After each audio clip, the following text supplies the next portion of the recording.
विश्व का सबसे महान योद्धा, न भूतो न भविष्यति।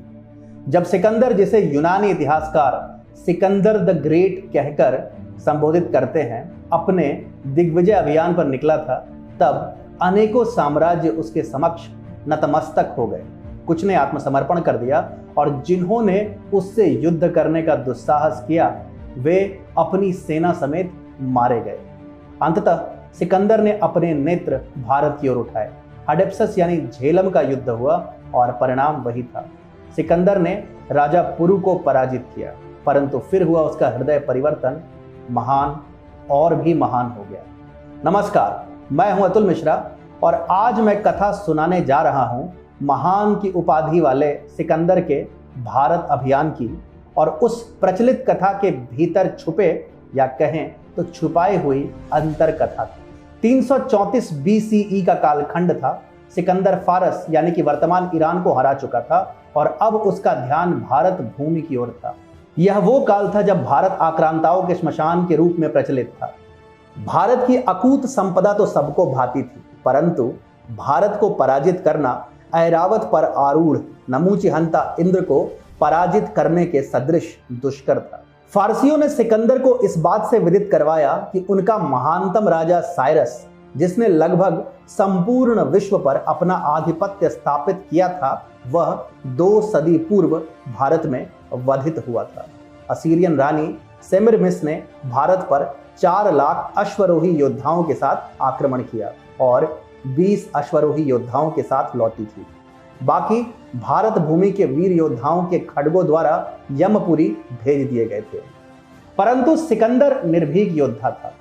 भारत विजय उसका स्वप्न था। उसने भारत पर अपनी पूरी शक्ति के साथ आक्रमण कर दिया। यह उसके जीवन की एक बड़ी विफलता सिद्ध होने वाली थी, या ऐसे कह सकते हैं कि यह उसके जीवन की सबसे बड़ी विफलता सिद्ध होने वाली थी। युद्ध से पहले चलते हैं युद्ध के परिणाम पर, या कहें तो युद्ध के परिणाम की उस कथा पर जो यूनानी इतिहासकारों ने बढ़ चढ़कर सुनाई। यूनानी इतिहासकारों के अनुसार सिकंदर युद्ध तो जीत गया, परंतु वह अपने शत्रु पुरु की वीरता से अत्यंत प्रभावित हुआ। वह इतना प्रभावित हुआ कि उसने पुरु से जीता हुआ राज्य पुनः उसे लौटा दिया। यही नहीं, उसने पुरु को तक्षशिला नरेश आम्भिकुमार का राज्य भी दे दिया। पुरु के साथ हुए युद्ध में आम्भिकुमार सिकंदर की तरफ से लड़ा था। थोड़ा विचित्र नहीं है, सिकंदर जो एक क्रूर आक्रांता था, जो युद्ध जीतने के लिए किसी भी प्रकार का छल, कपट और प्रपंच कर सकता था, अनायास ही वो इतने विशाल हृदय वाला व्यक्ति कैसे बन गया। जिस राजा की सेना ने मैसेडोनिया की सेना को छत विछत कर डाला था, उसे पुरस्कार देना तर्क संगत तो नहीं लगता। और अगर वास्तविकता में सिकंदर का हृदय इतना विशाल भी हो गया हो, फिर भी आम्भिकुमार का राज्य पुरु को देना, इसका कोई औचित्य नहीं बनता। इसका मात्र एक ही कारण हो सकता है। यूनानी इतिहासकार सदा से मिथ्या बोलते आए हैं। सिकंदर और पुरु का युद्ध तो अवश्य हुआ था, परंतु पराजय पुरु की नहीं, सिकंदर की हुई थी। महान सिकंदर नहीं, पुरु था। अब आते हैं सिकंदर के एक लघु जीवन परिचय पर। महान दार्शनिक और सिकंदर के गुरु अरस्तु ने एक बार भविष्यवाणी की थी कि सिकंदर का जन्म विश्व विजेता बनने के लिए हुआ है। परंतु सिकंदर के विश्व विजेता बनने के पथ में सबसे पहले आता था मैसेडोनिया का राज सिंहासन। उस राज सिंहासन से पहले आते थे उसके सौतेले व चचेरे भाई। पिता की मृत्यु होते ही सिकंदर ने अपने कुल में हत्याओं की मानो एक वृष्टि सी कर दी। एक के बाद एक अपने सौतेले व चचेरे भाइयों की हत्या करने के पश्चात सिकंदर मैसेडोनिया के सिंहासन पर आसीन हुआ। गृह युद्ध का विजेता बनने के उपरांत सिकंदर विश्व विजय को प्रस्थान कर गया। निकटवर्ती राज्यों के विद्रोहियों का दमन करके उसने ईरान पर आक्रमण किया। ईरान विजित कर सिकंदर ने गोर्दियास और उसके पश्चात बेबीलोन को जीत लिया। उसके बाद वह अफगानिस्तान को जीतता हुआ सिंधु नदी तक पहुंच गया। सिंधु पार तक्षशिला थी, जहां का राजा था आम्भिकुमार, और आम्भिकुमार के निकट झेलम पार फैला था महाराज पुरु का विशाल साम्राज्य। आम्भिकुमार स्वभाव से लोभी और निष्ठाहीन था, और उसका महाराज पुरु से पुराना बैर था। सिकंदर को अपने राज्य तक आया देख उसने उससे हाथ मिलाना ही उचित समझा। अब आते हैं युद्ध पर। राजा पुरु के शत्रु आम्भी की सेना के साथ सिकंदर ने झेलम पार की। राजा पुरु को सिकंदर की सेना की गतिविधियों और आम्भी कुमार के षड्यंत्र की पूरी जानकारी थी। यूनानी इतिहासकार बताते हैं कि अगर सिकंदर झेलम नहीं पार कर पाता तो निस्संदेह पुरु ही विजेता होते, परंतु पुरु ने सिकंदर की सेना को झेलम क्यों पार करने दिया, उसके पीछे एक बहुत ही रोचक कारण है। राजा पुरु को झेलम नदी के प्रवाह, फैलाव और संकीर्णता की संपूर्ण जानकारी थी। उन्हें यह भी ज्ञात था कि नदी कब पार करने के योग्य है और कब नहीं।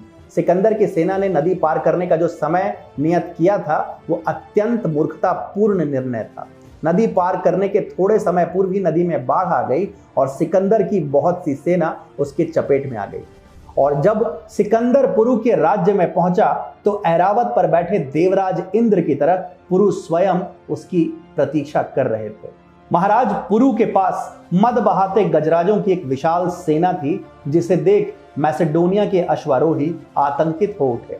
जब राजा पुरु की गजसेना यूनानियों का संहार करने लगी तो सिकंदर भय से आक्रांत हो उठा और उसके सैनिक आतंकित हो उठे। गजसेना के अलावा पुरु की सेना में प्रशिक्षित शूल सेना की एक टुकड़ी भी थी, जो 7-7 फुट के पैने भालों का कुशल पूर्वक संधान करने में दक्ष थे।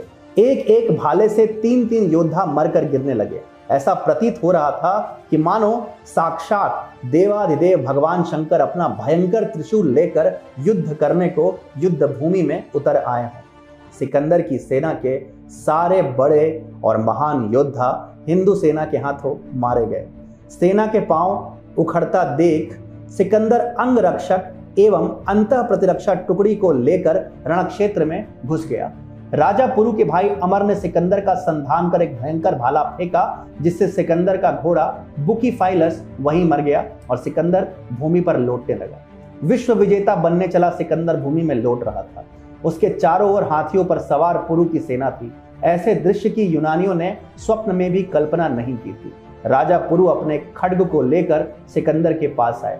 अगर वो कोई यवन या गैर हिंदू शासक होते तो पल भर में सिकंदर को वही मार डालते, परंतु क्षत्रिय धर्म का अक्षरशः पालन करने वाले राजा पुरु ने निशस्त्र सिकंदर को क्षमादान देते हुए जीवित छोड़ दिया। अब हम आते हैं उन साक्ष्यों की ओर जो इस बात का सत्यापन करते हैं कि सिकंदर ने पुरु को नहीं वरन पुरु ने सिकंदर को पराजित किया था। पहला साक्ष्य, जब हडप्सिस अर्थात झेलम का युद्ध समाप्त हुआ तब यूनानी सेना ने एक आनंदोत्सव का आयोजन किया था, जहां वे जमकर नाचे गाए थे। यूनानी इतिहासकार भी यह मानते हैं कि झेलम का युद्ध सिकंदर के जीवन का सबसे भीषण युद्ध था, जहां उसकी अधिकतर सेना मारी गई थी। इसके विपरीत ईरान और इसिस के युद्ध में सिकंदर की विजय संपूर्ण भी थी और सरल भी, परंतु ईरान और इसिस विजय के पश्चात यूनानी सेना ने कोई आनंदोत्सव नहीं किया था। इसका सीधा साधा अर्थ यह है कि जो सेना जीवित बच गई थी वो अत्यंत प्रसन्न थी और इसलिए उत्सव मना रही थी। ये मेरी कल्पना नहीं बल्कि यूनिवर्सिटी ऑफ ह्यूस्टन के प्रोफेसर फ्रैंकली हॉल्ट द्वारा लिखित किताब Alexander the Great and the mystery of the elephant medallions में वर्णित है।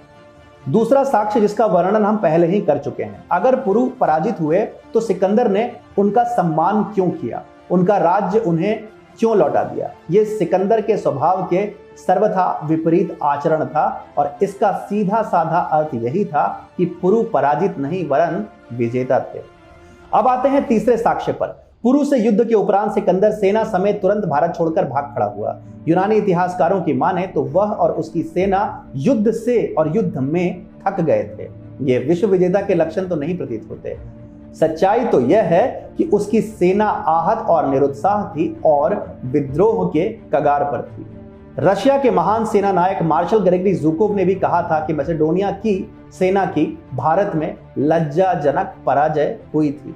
इन साक्ष्यों, संकेतों और कथनों से साफ है कि विश्व विजेता बनने का स्वप्न देख रहा सिकंदर भारत में बुरी तरह पराजित हुआ था। राजा पुरु और उनकी सेना ने न केवल उसे पराजित किया बल्कि आगे युद्ध लड़ने का मनोबल भी तोड़ दिया। परंतु विडंबना यह है कि पराजित होने के पश्चात भी इतिहास का नायक बना सिकंदर। महान की उपाधि मिली सिकंदर को। सिकंदर के भारत विजय की कथा इस बात का साक्ष्य है कि मिथ्या बारंबार बोलने पर सत्य प्रतीत होने लगती है। अपने योद्धा का गुणगान करने वाले यूनानी इतिहासकारों की सिकंदर के महिमा मंडन की मंशा तो हमें समझ आती है, परंतु भारतीय इतिहासकारों ने क्यों कभी इस युद्ध के गूढ़ रहस्यों को जानने का प्रयत्न नहीं किया? क्यों उन्होंने इस मिथ्या को इतिहास बनने दिया? क्यों उन्होंने राजा पुरु की शौर्य गाथा को इतिहास के एक अध्याय के, एक परिच्छेद के, एक पंक्ति में सीमित कर दिया? प्रश्न कई हैं और उत्तर एक भी नहीं, परंतु आशा करते हैं कि इस अंक को देखने के बाद आप सिकंदर और पुरु को अलग दृष्टि से देखेंगे। यह थी कहानी एक सनकी के विश्व विजय अभियान की, कहानी एक विश्वासघाती के विश्वासघात की, कहानी सिकंदर के मान मर्दन की, कहानी राजा पुरु के अदम्य शौर्य की, कहानी भारत के स्वर्णिम इतिहास की और कहानी एक मिथ्या की जिसे सबने सत्य मान लिया है। ऐसी ही कहानियां लेकर आता रहूंगा मैं आपके बीच अनटोल्ड हिस्ट्री के आगे के अंकों के साथ। पर जाते जाते जो जीता वही सिकंदर नहीं, जो जीता वही राजा पुरु।